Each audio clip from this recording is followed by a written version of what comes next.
بسم اللہ الرحمن الرحیم۔ السلام علیکم۔ سرزمین ہند میں جہاں عرصہ دراز سے کفر و شرک کا دورہ تھا اور ظلم و جور کی فضا قائم تھی اور لوگ اخلاق و کردار کی پستی کا شکار تھے، اس خطے کے لوگوں کو نور ہدایت سے روشناس کروانے، ظلم و ستم سے نجات دلانے اور لوگوں کے عقائد و اعمال کی اصلاح کرنے والے بزرگان دین میں حضرت خواجہ معین الدین حسن چشتی اجمیری رحمۃ اللہ علیہ کا اسم گرامی بہت نمایاں ہے۔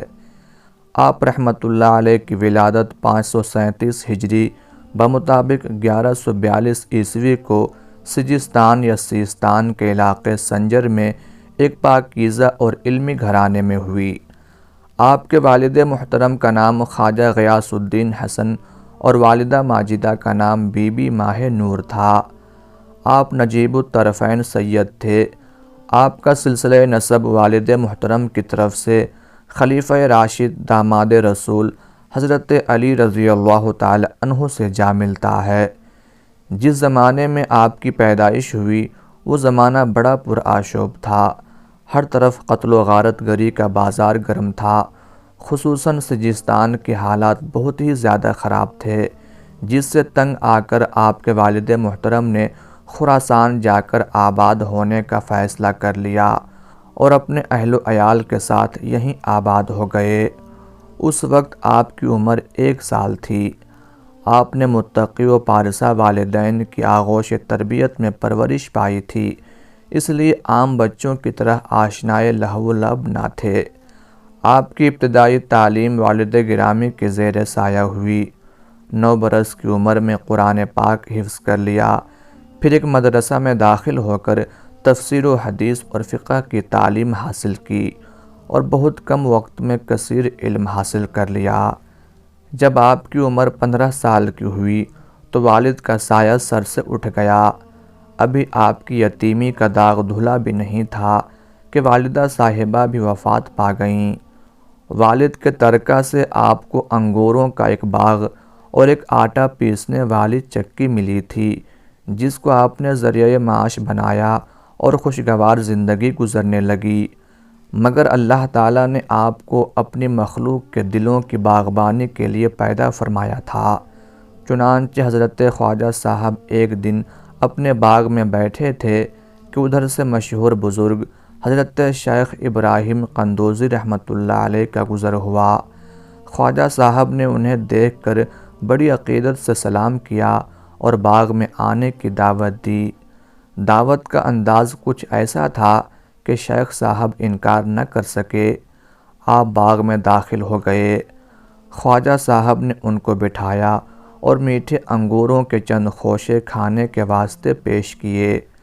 حضرت نے انہیں کھا لیا، پھر اپنے تھیلے سے روٹی کا خشک ٹکڑا نکال کر خواجہ صاحب کو عطا کیا اور فرمایا، یہ فقیر کی مہمانی کا بدلہ ہے، اسے کھا لو۔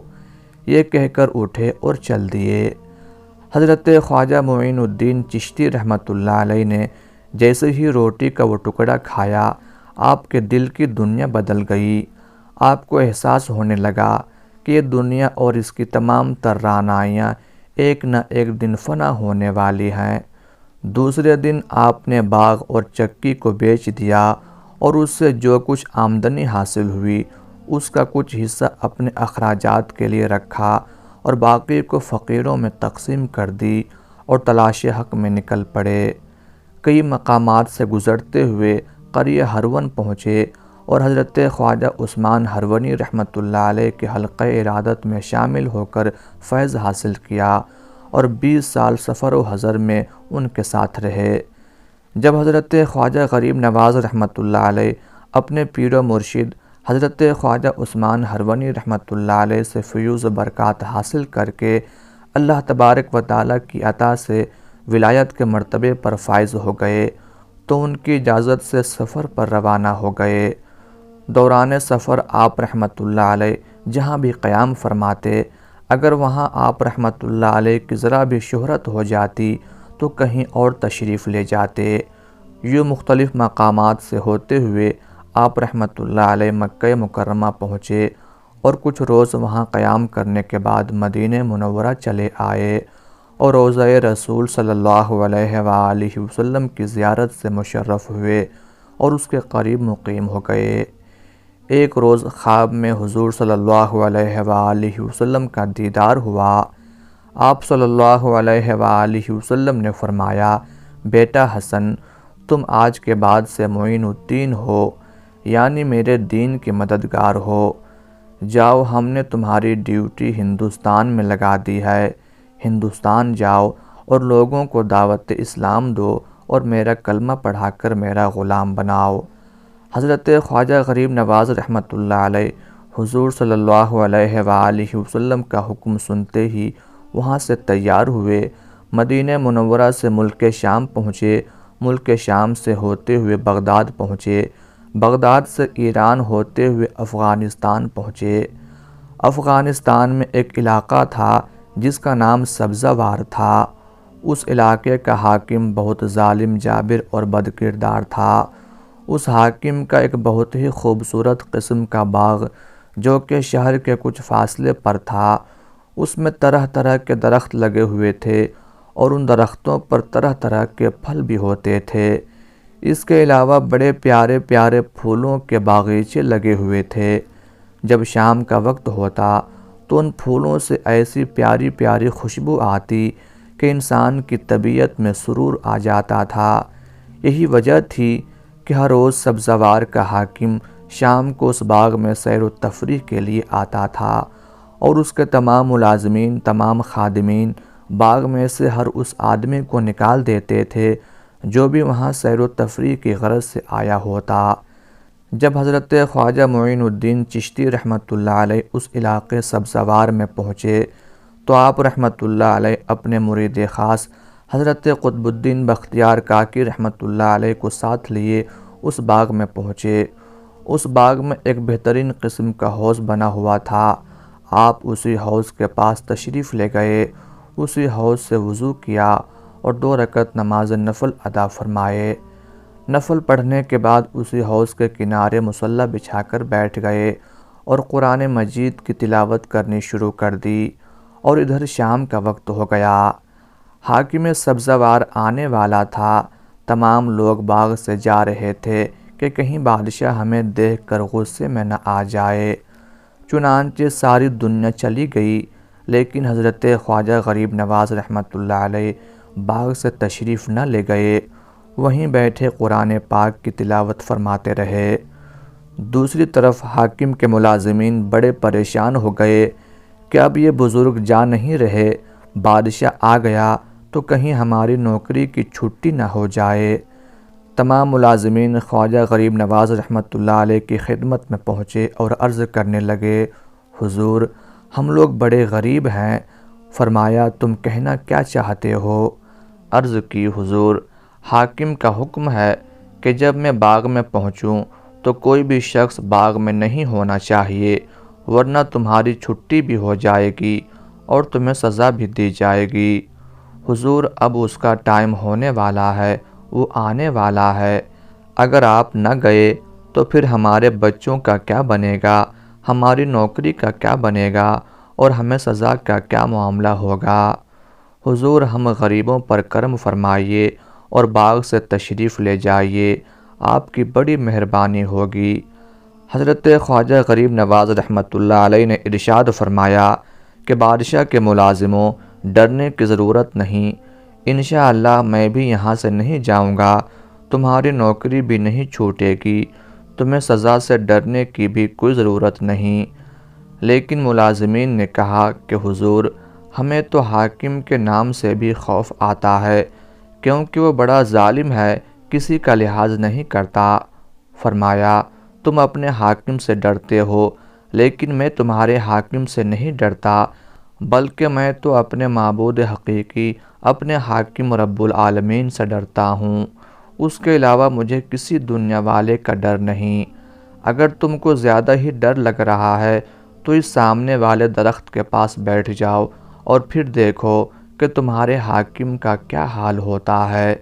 اتنے میں باغ کے ملازمین نے زور زور سے پکارنا شروع کر دیا کہ خبردار، ہوشیار، حاکم وقت تشریف لا رہے ہیں۔ تمام ملازمین، تمام خدام، تمام نوکر چاکر ہاتھ باندھ کر بڑے مؤدبانہ طریقے سے بادشاہ کے استقبال کے لیے سب بستہ کھڑے ہو گئے۔ حاکم وقت باغ میں پہنچا تو کیا دیکھا کہ ایک نورانی چہرے والا انسان حوض کے کنارے مصلی بچھائے قرآن پاک کی تلاوت میں مشغول ہے۔ بادشاہ نے جب یہ منظر دیکھا تو بڑے غصے میں آ گیا۔ تمام ملازمین کو اپنے پاس بلایا اور غصے میں لال پیلا ہو کر کہنے لگا کہ او کم بختو، کیا تم نے میرا حکم نہیں سنا ہوا ہے کہ جب میں سیر کی غرض سے باغ میں آؤں تو کوئی بھی شخص باغ میں نہیں ہونا چاہیے۔ تمام ملازمین نے بیک زبان ہو کر ہاتھ باندھ کر کہا، جی حضور، آپ کا حکم ہمیں معلوم ہے۔ تو پھر بادشاہ گرجا کہ یہ بندہ کیوں یہاں بیٹھا ہے؟ ملازمین خادمین کی ٹانگوں میں کپ کپی طاری ہو گئی۔ ملازمین دل ہی دل میں خواجہ صاحب کو کہنے لگے کہ بابا جی نے ہمیں مروا دیا۔ ہم جو کہتے تھے کہ بابا جی حاکم بڑا جابر ہے، بڑا ظالم ہے، لیکن حضرت خواجہ غریب نواز رحمۃ اللہ علیہ ملازمین کی حالت بے کسی دیکھ رہے تھے۔ بادشاہ کو غصے میں دیکھ کر حضرت خواجہ غریب نواز رحمۃ اللہ علیہ نے اپنا نورانی سر مبارک اوپر اٹھایا اور حاکم پر ایک نظر ڈالی اور اس کی کایا پلٹ دی۔ حاکم آپ رحمۃ اللہ علیہ کے جلال کتاب نہ لا سکا اور بے ہوش ہو کر زمین پر گر پڑا۔ حاکم کے ملازمین، خادمین، نوکر چاکر بڑے پریشان ہوئے کہ ہمارے حاکم، ہمارے بادشاہ کو کیا ہو گیا؟ تھوڑی دیر تک حاکم بے ہوش پڑا رہا۔ تھوڑی دیر کے بعد خواجہ غریب نواز رحمۃ اللہ علیہ نے حاکم کے ایک ملازم کو فرمایا، کیوں بھائی، کیا یہی تمہارا جابر اور ظالم حکمران ہے جو کسی کو گنتی میں شمار نہیں کرتا تھا، جس کے خوف سے تمہارے سانس اکھڑے ہوئے تھے، جس کی دہشت سے تمہیں اپنی نوکری کا خطرہ ہو گیا تھا؟ دیکھو خادموں، اپنے آقا کو دیکھو، اپنے بادشاہ کو دیکھو، اور پھر میرے اللہ رب العزت کی شان کو دیکھو جس نے ہمیں یہ عزت، یہ شان عطا فرمائی۔ ملازمین نے عرض کی، حضور، ہم آپ کی بزرگی کو مان گئے، واقعی آپ اللہ کے بہت مقبول و محبوب بندے ہیں۔ خواجہ صاحب اب مہربانی فرمائیے، ہمارے حاکم کو ہوش میں لائیے۔ خواجہ غریب نواز رحمۃ اللہ علیہ نے ایک ملازم کو حکم دیا کہ جاؤ حوض میں سے تھوڑا سا پانی لے آؤ۔ ملازم گیا، حوض میں سے پانی لے آیا۔ حضرت خواجہ غریب نواز رحمۃ اللہ علیہ نے اپنے ہاتھ میں پانی لے کر چھینٹا مارا۔ بس چھینٹا پانی کا مارنا ہی تھا کہ حاکم ہوش میں آ گیا۔ ہوش میں آتے ہی تمام غرور تکبر ختم ہو گیا۔ فوراً عاجزی انکساری کے عالم میں خواجہ غریب نواز رحمۃ اللہ علیہ کے قدموں میں گر پڑا اور سچے دل سے مسلمان ہو گیا، اور حضرت خواجہ معین الدین چشتی رحمۃ اللہ علیہ کا غلام اور مرید بن گیا۔ اس کا مرید بننا ہی تھا کہ تمام سبزوار کے لوگوں نے حضرت خواجہ غریب نواز رحمۃ اللہ علیہ کے ہاتھوں پر سچے دل سے توبہ کی، اور تمام کے تمام بیعت ہو گئے، اور پورا شہر سبزوار خواجہ غریب نواز رحمۃ اللہ علیہ کا مرید ہو گیا۔